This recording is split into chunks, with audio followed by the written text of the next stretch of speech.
So, back in October, we reviewed the Pixel 3, and we called it the Android iPhone.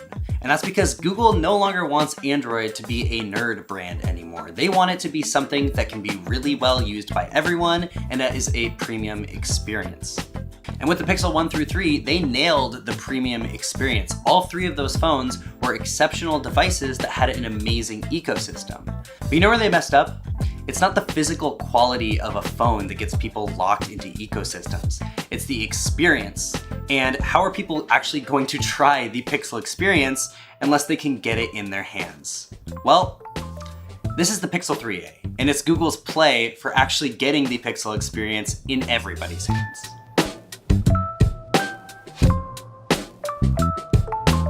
But how exactly do you get the Pixel experience into more people's hands? Well, you cut out the things that only us nerds really care about, and that includes the latest Snapdragon processor, an official IP rating, wireless charging, and a glass body. But none of those things are what makes a Pixel. What defines the Pixel is the amazing UI, the best-in-class camera, and things like an OLED display so you can have things like an always-on display, now playing, and easy access to Google Assistant. So the Pixel 3a doesn't have the best specs in the world. It has specs that are gonna work for most people. It's got a Snapdragon 670, 4GB of RAM, and 64GB of storage. And for most people, that's gonna be just fine.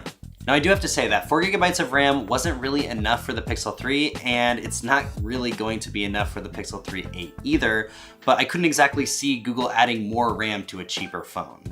This phone will close apps in the background every now and then, but they did seem to solve the issue where music apps like Spotify would just stop playing if you opened up too many apps and it kicked it out of memory.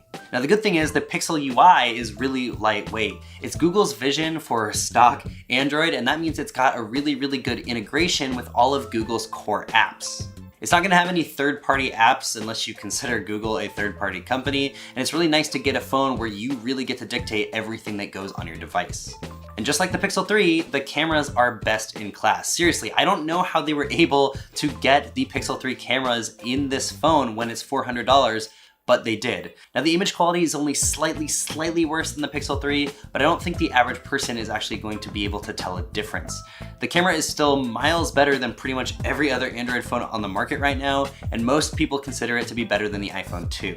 The front-facing camera is where you're probably gonna see the most noticeable difference. Now you don't have two front-facing cameras in here anymore, so you don't have that ultra-wide angle lens, but you do have a lens that's pretty wide, and it's probably wide enough to get you and a couple friends in a shot. And like I said before, they still have an OLED screen, and it still looks amazing. Yes, it's not gonna be as perfect as the display on the Samsung Galaxy S10 or the OnePlus 7 Pro, but it's still really good for a $400 phone, and it also enables things like Now Playing or an always-on display to show your notifications. And of course, another thing that is core to the Pixel experience is the Google Assistant. And Google's maintained pretty much all the ways that you can access the Assistant here. You've still got the Hey G keyword to pull up the Assistant, but you've also still got Active Edge, which means you can squeeze the phone to pull up the Assistant, which can be really convenient if you don't want to set off that key phrase. Now you're not getting those front-facing speakers that everyone really loved in the Pixel 3, but another key part of the Pixel experience is good speakers, and you've still got stereo speakers on the bottom of this phone. And they actually sound really good. They sound a lot better than a lot of higher-end Android phones that cost a lot more than this thing. And here is the kicker. What is the one other thing that people are not willing to leave their iPhone 6s for? That's the headphone jack. And yeah, Google included it in the Pixel 3a. Now, one thing that I think that Google does need to put a little more effort into is battery life, because that actually does affect the average consumer. That actually is something that every single person wants in a phone. And battery life is average. It's not incredible, but the combination of the lower spec processor and also the bigger battery, especially in the Pixel 3a XL, does get you through a full day most of the time, and these also work with 18-watt quick charging. And probably the last main difference between the main Pixel 3 and the Pixel 3a is the build. Now the Pixel 3 is made of glass. The Pixel 3a is made of polycarbonate. And the thing is, I actually really like plastic phones. Way back when the Nexus 5 was released, everyone really praised that phone. It felt really good in your hand. And that's the case here too. I really like polycarbonate because you can drop it and it's much less prone to cracking. So what are you really getting out of the Pixel 3a as a whole package? Well, you're getting build quality that most people will be fine with. You're getting battery life that most people will be fine with. You're getting an experience that most people have not even tried yet but are really going to enjoy. And you're getting the best camera on the market right now. And look, this is why this phone is important.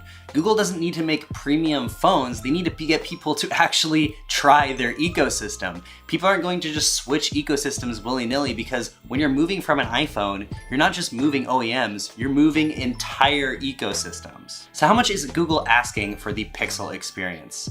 They're pretty much asking $400. And at the time of making this video, there are deals almost everywhere that get you $100 off this phone, effectively making it $300. Not only that, but it's available on almost every carrier. No longer is the Pixel exclusively available at Verizon. You can get this almost anywhere except for AT&T, and that is a wonderful thing. Surrounding this out, I think Google finally realized that the Pixel is not about premium build quality. It's about hitting critical mass in their ecosystem. And what's gonna do that? Price and the Pixel experience.